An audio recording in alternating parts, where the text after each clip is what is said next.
జీవన తరంగాలు, ఇవే ఇవే జీవన తరంగాలు, జీవన తరంగాలు.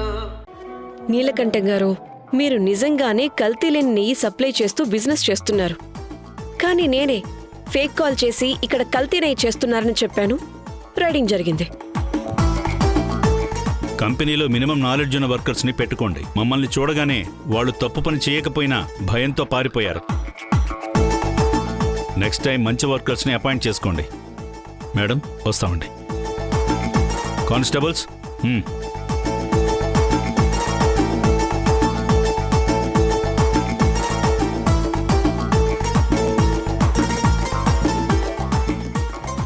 ఇదంతా ఎందుకు చేశారు మేడం? మీ వాళ్లకు ఒక మంచి పొజిషన్ ఇచ్చాను కదా. నువ్వు నాకు చెక్ పెట్టాలని చూసావు, నేను నీకు చెక్ పెట్టాను. నీ బండారవంతా మహేష్ వాళ్ళకి తెలిసిపోయింది.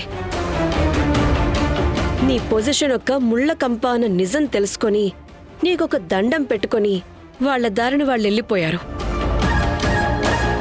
జాగ్రత్త, ఈసారి నీ నెయ్యి నిజంగానే కల్తీ అవుతుందేమో. గట్టిగా కాపలా ఉండు.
అదేంటే, కాలేజీకి వెళ్ళడానికి కూడా మొగుడితో సినిమాకి వెళ్తున్నట్టుగా రెడీ అయి వెళ్తున్నావు?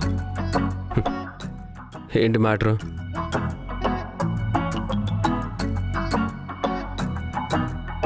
నేను ఎప్పట్లాగే వెళ్తున్నాను. అనవసరంగా మీనింగ్లెస్గా మాట్లాడొద్దు. అలా కాదు, నీ మాజీ లవర్ని కలవడం కోసం ఇలా పూలు పెట్టుకుని రెడీ అవుతున్నావేమో అని చిన్న డౌట్ వచ్చింది.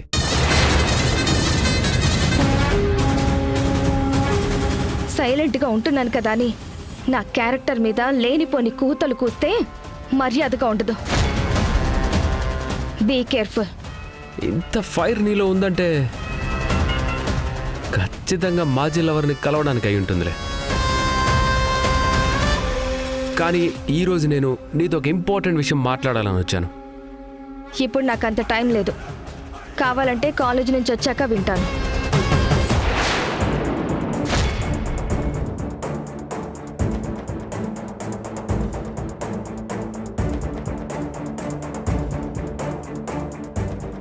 ఇప్పుడు నేను చెప్పేది వింటే నీకే ఫ్రీడమ్ వస్తుంది. ఇలా నేను ఆపితే ఆగాల్సిన అవసరం ఉండదు. అనవసరంగా టైం వేస్ట్ చేయకుండా స్ట్రైట్గా పాయింట్ ఏంటో చెప్పు. మనిద్దరం ప్రేమించి పెళ్లి చేసుకోలేదు. పోనీ మనిద్దరం ఫ్రెండ్స్గా ఉన్నావా అంటే అస్సలే కాదు. పోనీ బంధువుల తరపు వాళ్ళమా అంటే అటువంటి సమస్య లేదు. సో ఇద్దరి మధ్య ఉన్నది ఆ పిచ్చి పుచ్చుకునే రిలేషన్ మాత్రమే. అందుకే మనిద్దరికి సెట్ అవ్వట్లేదు. అయితే ఇప్పుడు ఏమంటావు? కలిసి ఉండి పోట్లాడుకునే దానికన్నా విడిపోయి హ్యాపీగా ఉందామని అంటున్నాను. ఏమంటావు? బాగా ఆలోచించు కీర్తి. మనం ఎన్ని రోజులు కలిసి ఉన్నా సరే మన మధ్య వైఫ్ అండ్ హస్బెండ్ రిలేషన్షిప్ రాదు. మీ వాళ్లకు మా వాళ్లకు అస్సలు మ్యాచ్ అవ్వదు.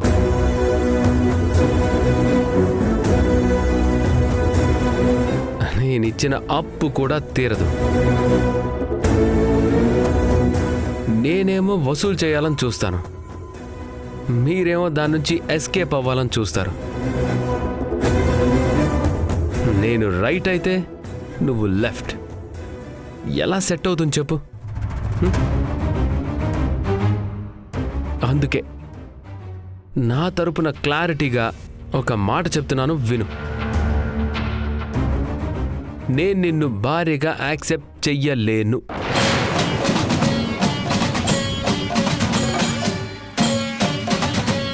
నువ్వు కూడా నన్ను హస్బెండ్గా యాక్సెప్ట్ చేయాల్సిన అవసరం లేదు. నీకు నచ్చిన వాడితో నువ్వు తిరగొచ్చు, నాకు నచ్చిన అమ్మాయితో నేను తిరుగుతాను. డీల్ నీకు ఓకేనా? Say yes or no. Thanks. ఇదేంటి, నేను డివోర్స్ టాపిక్ ఎత్తగానే రచ్చ చేస్తుంది. కాలేజ్కి వెళ్లకుండా ఆపొచ్చని నేను ప్లాన్ చేస్తే సింపుల్గా థ్యాంక్స్ చెప్పి వెళ్ళిపోయింది. ఛా! నా ఈగో మీద దెబ్బ కొట్టి వెళ్ళిపోయింది.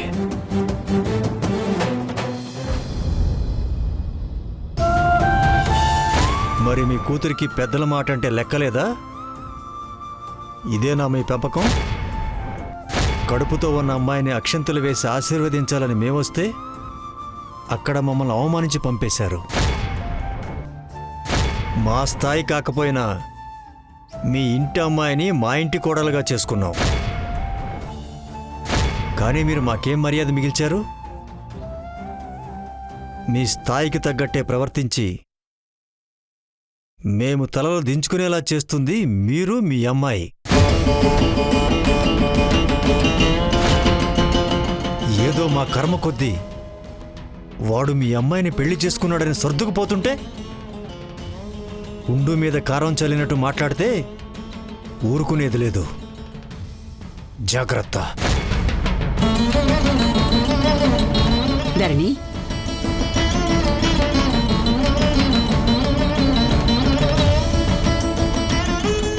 రఘురాం వాళ్ళు అన్న మాటలకి బెంగ పెట్టుకున్నావా? అవునమ్మా, మన మీద అంత ద్వేషం పెంచుకున్న ఆ మనుషుల మధ్య కీర్తి ఎలా ఉంటుందనేది తలుచుకుంటేనే భయం వేస్తోంది. భయపడకు ధరణి. కీర్తి ఎంత తెలివైన అమ్మాయో మనందరికీ తెలుసు. పైగా లెక్చరర్. అపాయాన్ని ఉపాయంతో ఎలా తప్పించుకోవాలో తనకి బాగా తెలుసు. అందుకే ఇప్పటివరకు ఆ ఇంటి మీద కీర్తి నోటి నుంచి మనకొక ఆరోపణ కూడా రాలేదు. దీన్ని బట్టి అక్కడ కీర్తి ఎలా ఉంటుందో మనం అర్థం చేసుకోవచ్చు. అది కాదమ్మా, ఆ రఘురాం గారి ప్రవర్తన చూస్తుంటే ఆ ఇంట్లో కీర్తి సుఖంగా లేదేమోనని అనుమానం వస్తోంది. కూతుర్ని చూడాలని వెళ్ళిన వాళ్ళకి వాళ్ళిచ్చే మర్యాద అదేనా అన్నేసి మాట్లాంటారా? రఘురాం మనతో అలా ఎందుకు ప్రవర్తించాల్సొచ్చిందో ఒక్కసారి ఆలోచించావా? వాళ్ళు వచ్చి వ్రతానికి పిలిచినప్పుడు నువ్వు వాళ్లతో ప్రవర్తించిన తీరు ఎలా ఉందో నీతో ఆ రఘురాం ప్రవర్తించిన తీరు కూడా అలాగే ఉంది.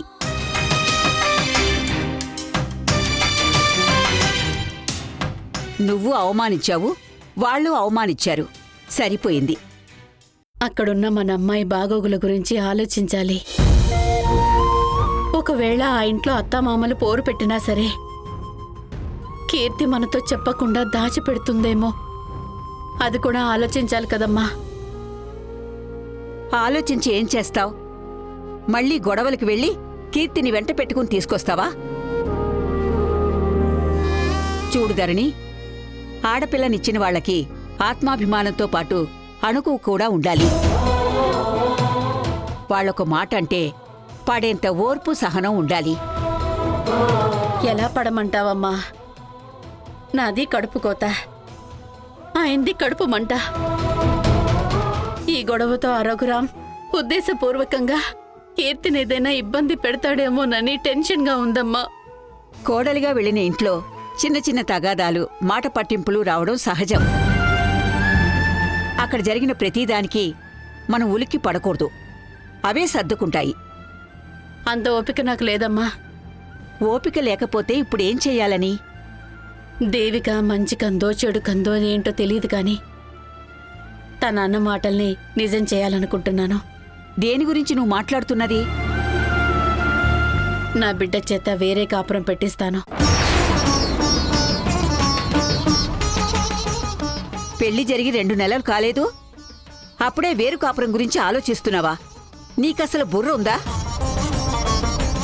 పచ్చని కాపురాన్ని పెటాకులు చేస్తానంటావేంటి? తప్పుగా ఆలోచిస్తున్నావు ధరణి.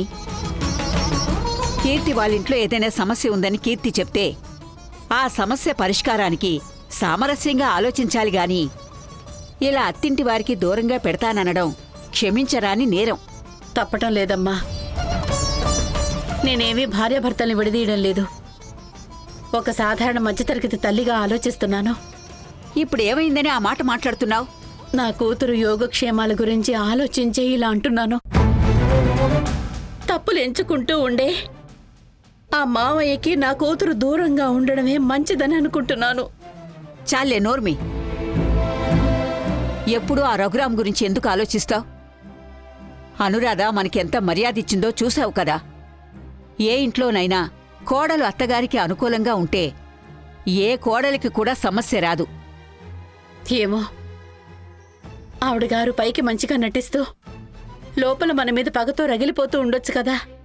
పచ్చకామర్లు వచ్చిన వాళ్ళకి లోకమంతా పచ్చగా కనపడుతుంది అన్నట్టు ఏదో ఒక గొడవ జరిగిందని ఇంట్లో అందర్నీ అనుమానిస్తూ కూర్చుంటే ఎలా? ముందు నీ బిడ్డ బావుండాలి, నీ అల్లుడు బావుండాలి అని ఆ దేవుణ్ణి కోరుకో. కొన్నిసార్లు అన్ని పనులు దేవుడు చేయలేడేమో అనిపిస్తుందమ్మా. మనమే సమస్యకి ఎదురెళ్ళి పరిష్కారం చేసుకోవాలి అనిపిస్తుంది. వినేవాళ్లుంటే ఎన్నైనా చెప్తావు. ఇప్పటివరకు మాట్లాడింది చాలు. అనవసరంగా మాట్లాడి బుర్ర పాడు చేసుకోకు. రేపు ఉదయాన్నే గుడికి వెళ్ళి నీ అల్లుడు నీ కూతురి పేర్ల మీద అర్చన చేయిద్దాం. మర్చిపోకు.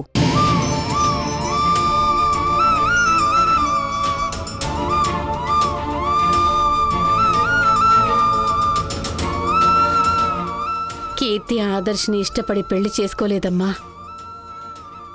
తన జీవితాన్ని త్యాగం చేసి చేసుకుంది. అందుకే దాని క్షేమం నా బాధ్యత. ఎట్టి పరిస్థితుల్లోనూ ఎవరు అడ్డం వచ్చినా సరే నేను కీర్తి వాళ్లతో వేరు కాపురం పెట్టించే తీరుతాను.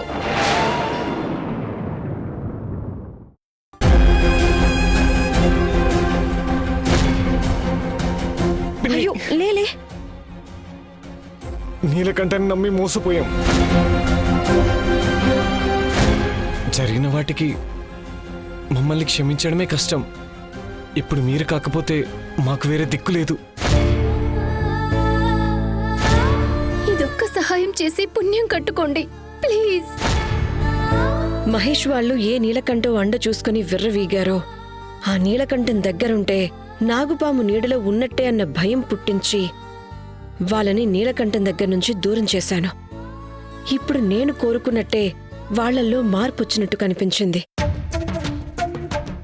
కానీ ఆ నీలకంఠం నా మీద పగ తీర్చుకోవడానికి మహేష్ వాళ్ళను ఆయుధంగా వాడుకోవాలని మహేష్ వాళ్ళను మభ్యపెట్టి మళ్లీ వాళ్ళను దగ్గరకు తీసుకుంటే కథ మళ్లీ మొదటికొస్తుంది. మహేష్ వాళ్ళను అక్క వాళ్ళింటికి తీసుకొద్దామన్నా మండే అగ్నిగోళంలో ఉన్న అక్క ఒప్పుకోదు. ఇప్పుడేం చెయ్యాలి?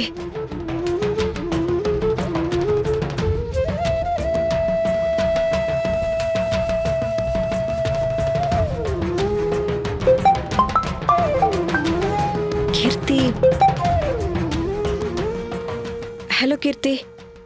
లంచ్ టైంలో మావయ్య నాకు కాల్ చేసి ఇంటికి మీ అమ్మ వాళ్ళొచ్చి వేరు కాపురం గురించి మాట్లాడారని చెప్పారు. అసలేం జరిగింది? నాకు చాలా టెన్షన్గా ఉంది. టెన్షన్ పడకు కీర్తి. ఆ మాట అన్నది మీ అమ్మ వాళ్ళు కాదు, నేను. మీరా? అవును, మీ మావయ్య గారి స్పీడ్కి బ్రేకులు వెయ్యాలని నేనే అలా చెప్పాను. అసలు ఏం జరిగిందంటే, మా స్థాయి కాకపోయినా మీ ఇంటి అమ్మాయిని మా ఇంటి కోడలుగా చేసుకున్నాం. కానీ మీరు మాకేం మర్యాద మిగిల్చారు? మీ స్థాయికి తగ్గట్టే ప్రవర్తించి మేము తలలో దించుకునేలా చేస్తుంది మీరు, మీ అమ్మాయి. మీరిలా మాట్లాడే స్వభావం ఉన్న మనిషిని తెలిసే మేం కూడా పక్కా ప్లాన్తో వచ్చాం. అందుకే మీ నుంచి మీ కొడుకు కోడల్ని విడగొట్టి వేరే కాపురం పెట్టించాలనే ఆలోచనతోనే ఇక్కడికొచ్చాం. అలా జరిగింది. మీరు మావయ్యని డైవర్ట్ చేయడానికి అలా అన్నా సరే, మా మావయ్య దాన్ని మనసులో పెట్టుకునే రకం. ఈ టాపిక్ గురించి మళ్ళీ నీతో ఏమైనా అంటే చెప్పు, నేనొచ్చి డైరెక్ట్గా మాట్లాడతాను. వద్దండి, మీరు మళ్ళీ వస్తే మనస్పర్ధలు వచ్చే అవకాశం ఉంది. నేనే మేనేజ్ చేస్తానులేండి. కొడుకు కోడలు వేరు కాపురం పెడితే తల్లిదండ్రుల మనసు ఎంతగా క్షోభిస్తుందో అర్థం చేసుకోగలను. తెలిసి కూడా నేను అలాంటి పని ఎప్పటికీ చెయ్యను. అమ్మ అన్నయ్య వాళ్ళని బయటికి గెంటేసిన దాని గురించి తలుచుకుంటే చాలా బాధగా ఉంది. వదినకి తెలుసో తెలియకో చేసిన పనికి అమ్మ పెద్ద శిక్ష వేసింది. ఇప్పుడు వాళ్ళు మనకి శత్రువైనా నీలకంఠం దగ్గరికి చేరి అమ్మకి మరింత వేదన మిగిల్చారు. అమ్మకి రోజు రోజుకి కష్టాలు కన్నీళ్లతో సహవాసం అయిపోతుంది. కన్నీళ్లతో ఎదురెత్తుతున్న అమ్మ కోసం నేనేమీ చెయ్యలేని చేతకాని నిస్సహాయురాల్లా ఉండిపోయానన్న అపరాధ భావంతో నేను కృషించిపోతున్నాను. తొందరలోనే అక్క వాళ్ళని కమ్మిన కష్టాలనే కారు మేఘాలు వర్షంలా కరిగి మనందరి గుండెల మీద ఉన్న భారాన్ని తొలగిస్తాయనే ఆశ నాలో చిగురించింది కీర్తి. ఈరోజు ఉదయం మహేష్ వాళ్లను నీలకంఠం చెర నుంచి విడిపించాను. ఇప్పుడు వాళ్ళు అక్కడ లేరు. మీరు చెప్పేది నిజమా? అన్నయ్య వాళ్ళు ఇప్పుడు ఎక్కడున్నారు? తెలీదు, కానీ వాళ్లల్లో మార్పు స్టార్ట్ అయిందన్న నమ్మకం మాత్రం నాకు కలిగింది. తొందరలోనే అక్క మనసు మారితే మహేష్ వాళ్ళను తీసుకెళ్లి అక్క దగ్గరకు చేర్చి మారిన మనుషులతో సరికొత్త బృందావనంలా ఆ ఇంటిని తీర్చిదిద్దుతాను. నువ్వు హ్యాపీగా ఉండు. చాలా మంచి మాట చెప్పారు. మీరన్నది తప్పకుండా జరగాలని కోరుకుంటున్నాను. ఇప్పటికే ఇంటికి వెళ్ళడం ఆలస్యమైంది. నేను మళ్ళీ కాల్ చేస్తాను. ఉంటాను.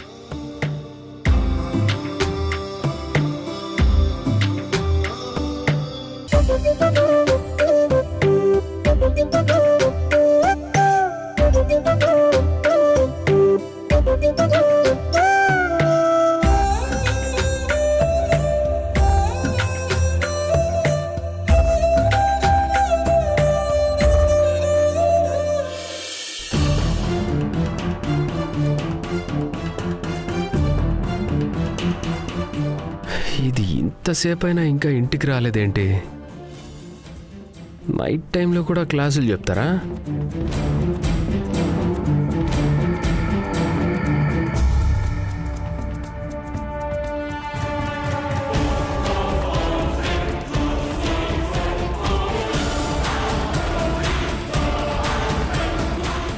ఫోన్ కూడా తీయట్లేదు. నేనంటే మరీ లెక్క లేకుండా పోయింది. రాని చెప్తా.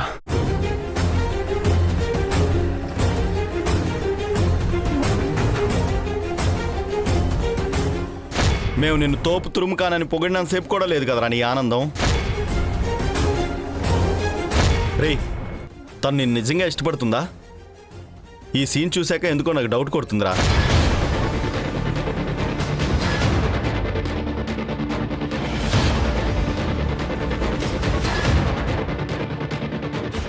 కీర్తి నిజంగానే నన్ను బకరగాళ్ళ చూస్తుందా?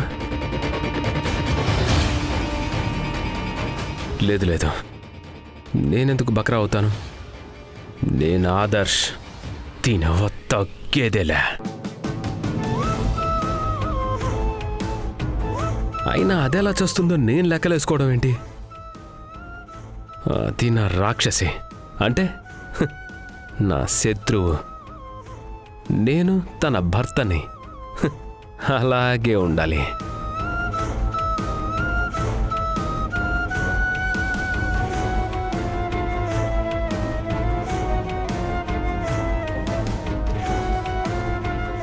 ఇంటి బయట చేయాల్సిన వాచ్మెన్ డ్యూటీ నట్టింట్లో చేస్తున్నావేంట్రా? నన్ను వాచ్మెన్ అంటారేంటి? గుమ్మం వైపు కళ్ళప్పగించి చూస్తుంటే ఆ పనే చేస్తున్నావు అనుకున్నాను. ఏంటి మీ ఆవిడ ఇంత లేట్ అయింది ఇంకా రాలేదేంటని చూస్తున్నావా? ఆ, లేదు నాన్న, ఊరికే వాకింగ్ చేస్తున్నాను అంతే. ఆహా, ఇది ఒక కృష్ణకాంత్ పార్కు. ఇక్కడ నువ్వు వాకింగ్ చేస్తున్నావంటే నేను నమ్మాలి. ఆ? నోరు ముయిరా. ఆడవాళ్ల కోసం మగాళ్ళు వెయిట్ చేయడం ఏంటి? అది మన ఇంటి ఆచారం కాదు, కట్టుబాటు కాదు. రేయ్, ఇన్ని కోట్ల ఆస్తుండి కూడా నీ పెళ్ళం బయటికి వెళ్ళి సంపాదించాల్సిన అవసరం ఏముంది? తను సంపాదిస్తేనే ఈ ఇల్లు గడుస్తుందా? లేదంటే ఈ ఇంట్లో మగాళ్ళ చేతికి ఏమైనా గాజులు వేసుకున్నారా? రేయ్, నీ భార్య ఎలాగో నా మాట లెక్క చేయట్లేదు. కనీసం నువ్వైనా తనతో కాలేజీకి వెళ్ళడం మాన్పించి నీతో పాటు ఆఫీస్కి తీసుకువెళ్ళు. లెక్చరర్గా చేస్తుంది కాబట్టి లెక్కలు బాగానే చూసుకుంటుంది. ముందు ఆ పని చేసి తగలడు. నాకు కొంతలో కొంత పొరవైనా దక్కుతుంది.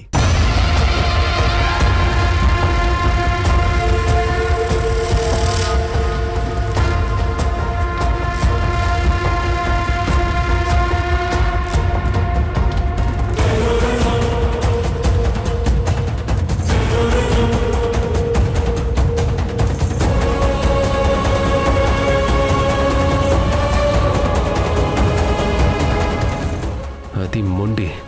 అది అన్నంత పని చేసినా చేస్తుంది. నాన్న చెప్పిన దాని గురించి ఆలోచించాలి. ముందు మేడం గారు ఎక్కడున్నారో ఏం జరిగిందో వెళ్ళి చూస్తే తప్ప ఈ టెన్షన్ తగ్గదు. ఇదిగో ఇక్కడున్న సామాన్లన్నీ తల తల మెరిసిపోయేలా తోమేసే. ఏంటి ఈ అంట్లన్నీ తోమలా?